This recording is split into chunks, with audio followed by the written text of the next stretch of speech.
একেতে আমি ব্যাগ বয়ে টেনে নিয়ে আসতে পারছি না, আর মা ব্যাগের মধ্যে কত কিছু ভরে দিয়েছে দেখো। এইগুলো আছে, এই গোটা আছে লেবু, না এটা হচ্ছে আমরা, হ্যাঁ আমাদের গাছের আমরা, আর এগুলো হচ্ছে লেবু। এগুলো কালকে বৌদি বাপের বাড়ি থেকে নিয়ে এসেছে, আর মা আমাকে 4-5 লেবু বলছে তুই লেবু খেতে ভালোবাসিস, আমাদের বাড়িতে কেউ লেবু খায় না, কটা নিয়ে যা। তো এই লেবুগুলো দিয়েছে। তারপরে হচ্ছে আমি কাঁচকলা দিয়েছে।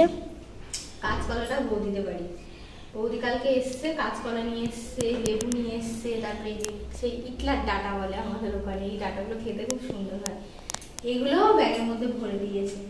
আমি শুধু মাকে একটা জিনিসই চেয়েছিলাম, সেটা হচ্ছে কাঁচা লঙ্কা। আমি বলছিলাম 2টো কাঁচা লঙ্কা আমাকে দিও, কারণ বাড়ি গিয়ে আমি লঙ্কা ছাড়া খেতে পারি না।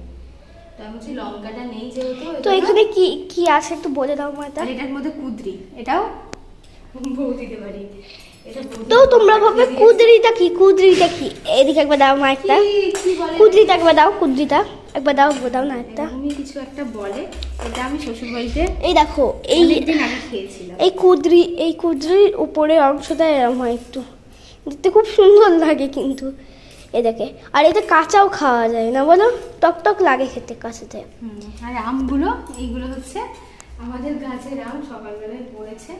তো মা বললো আজকে খেতে পাবি না, গাছের আমও প্রায় শেষের দিকে ধরো একটা একটা করে পড়তে আসে। তো আজকে আমাদের বাড়িতে রান্না হবে, কি কি সেটা আমার মা বলবে। আর এই লেবুগুলো আমি ট্রেন থেকে কিনে নিয়ে এসেছি। ট্রেনে কিন্তু খুব সুন্দর সুন্দর লেবু কম দামে পাওয়া যায়, যেটা ফলের দোকানে গেলে একদমই পাওয়া যায়। তো তোমরা ভাবছো এই ভান্ডারটা কিসের, এই ভান্ডারটা কি আমি আবার রং করেছি? একদমই না। তো তোমাদের একটা জিনিস দেখাই চলো। তো আমি একটা জিনিস দেখাচ্ছি তোমাদের, যে তোমরা বলো যে সত্যিকারের একটা ভান্ডার আছে তোমার কাছে কি? হ্যাঁ আমার কাছে আর একটা ভান্ডার আছে, দাঁড়াও দেখাচ্ছি। এখানে একটু ছিল না ভান্ডারটা, ভান্ডারটা কই গো? এই দেখো ভান্ডারটা, আর একটা ভান্ডার আছে। এখানে আমাদের খুচরো কয়েন আছে, এখানে আমাদের নোট কয়েন আছে, বুঝলে? নোটগুলো আছে, তাই এখন আমরা এটার জায়গা এখানে করে দেবো, কারণ দেখো এই জায়গাতে খুব সুন্দর নোট জমানো হবে। আর আমি কত টাকা জমিয়েছি সেটা তোমাদের বলে বোঝাতে পারবো না। আর এখানে আমার টাকা আছে, তো এখানে সব কিছু আছে। তো এবার দেখাই মাকে জায়গা, মা কি করছে। আমরা আসলাম এতটা কষ্ট করে, কি বলবো তোমাদেরকে, মনে হচ্ছে জীবন আমার আর জীবন নেই। তাও তো আমি পুরো একদম বাড়ি পর্যন্ত টোটো করেছি, 3 ডবল ভাড়া নিয়েছে। আমি বললাম 3 ডবল কেন, 4 ডবলও যদি নেয় আমি ওই ব্যাগ নিয়ে হেঁটে হেঁটে আসতে পারবো না। তো একদম বাড়ির কাছে এসেই নামিয়ে দিল দাদাটা। আর এখন দেখো বৃষ্টি শুরু হয়ে গেল, মানে হালকা হালকা ঝিরঝির করে বৃষ্টি পড়ছে। পড়ুক, বৃষ্টি পড়লেও অন্তত শান্তি, জানো তো। এই গরম আর নিতে পারছি না। আর এই টাইমে সত্যি কথা বলতে এত গরম লাগে, ভেবেছিলাম কিছুই রান্না করব না। আমাদের বাড়িতে দশহারাতে রান্না করে না, আর ফার্স্ট পঞ্চমীতে আর শেষ পঞ্চমীতে রান্না করে না। আমার শ্বশুর বাড়িতেও দশহারাতে রান্না করতো না, কিন্তু এই সিদ্ধ টিদ্ধ করে, উনুনে রান্না করে না, গ্যাসে করে। আর পঞ্চমীতে রান্না করা আছে। তো ভাবলাম এখন আর কি করবো, একটু ডাল আলুর তরকারি করি। আর মা তো যাই হোক পাঠিয়ে দিয়েছে, ওই কুদরিগুলো একটু ভাজলাম, জানি না খেতে কেমন লাগবে, অনেকদিন আগে খেয়েছিলাম। ভালো মন্দ যা লাগবে খেয়ে নেবো, পেটের জ্বালা বড় জ্বালা, যেহেতু রান্না করতে হয় না, সকালে ভাত খেয়ে আসিনি।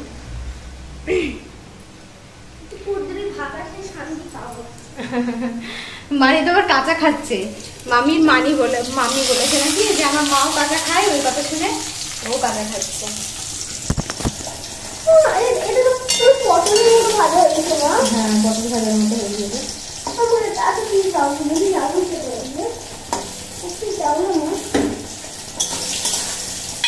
একবারে নিয়ে বড় থালাতে নিয়ে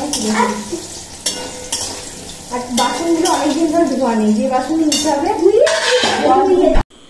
যাই হোক, রান্না বান্না করে খেতে বসে পড়েছি, অনেকটা বেলা হয়ে গেছে, আর খিদেও কিন্তু পেয়ে গেছে।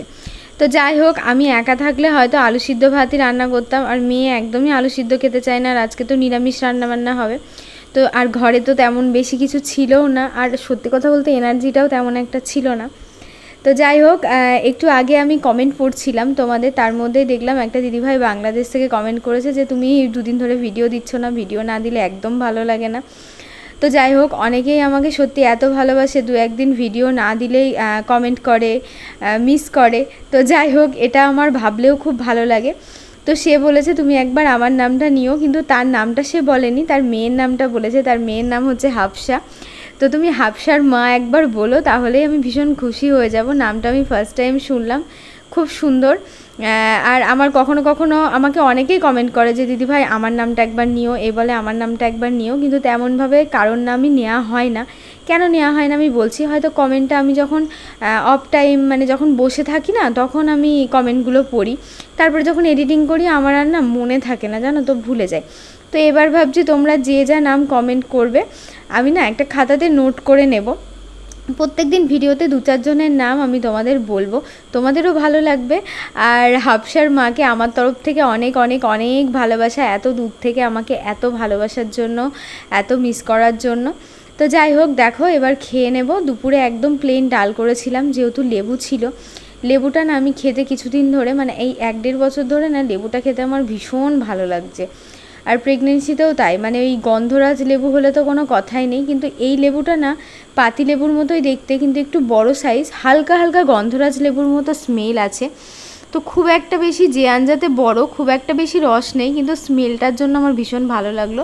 ওই জন্য একদম পাতলা করে মুসুরির ডাল করেছি, ভাবলাম একটু লেবু দিয়ে মেখে খেয়ে নেব, খারাপ লাগবে না, ভালোই লাগবে। তো চলো খাওয়া দাওয়া করে নিই, খিদে আবার ভীষণই পেয়ে গেছে আজকে তোমাদেরকে একটা আমি দারুণ দারুণ জিনিস দেখাবো। এটা হচ্ছে আমার মানির হচ্ছে ডায়মন্ডের বাক্স। মানি ডায়মন্ডের বাক্স কেন বললাম, এর মধ্যে ডায়মন্ড আছে। আমার মানির পাপা, দিদুন, ঠাম্মা, পিসিমণি যে যখন আসে, আমার মানি একদিন টাকা আমাকে দিলেও এখন আর আমাকে দেয় না। তার মনে হয় সে সব কিছু আমার টাকায় করবে আর তার টাকাগুলো এর মধ্যে জমা রাখবে, কিন্তু মেনলি কথা হচ্ছে ও বারবার ভুলে যায় যে ওর ঠিক কত টাকা হলো, কত কি হলো, সেগুলো মনে রাখতে পারে না। তো তার জন্য দেখো একটা বুদ্ধি করেছে ও। এই যে একটা কাগজ দেখতে পাচ্ছ, এই কাগজের মধ্যে ও প্রত্যেকদিন একবার করে হিসাব করে আর এই যে লিখে রাখে। ওর 100 টাকার কটা নোট হয়েছে 3টে, ওর 200 টাকার কটা নোট হয়েছে 1টা, 20 টাকার কটা নোট হয়েছে 1টা, 10 টাকার কটা নোট হয়েছে 3টে, 50 টাকার কটা নোট হয়েছে 1টা, 500 টাকার কটা নোট হয়েছে 2টো।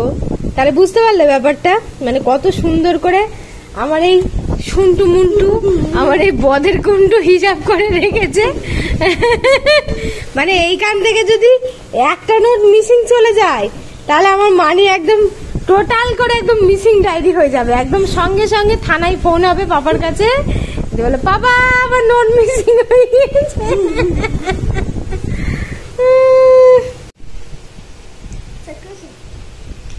দেখো কত টাকা, কত স্মৃতি। এই যে 1600 টাকা আছে, হাতে আছে বা 2000 গুণ।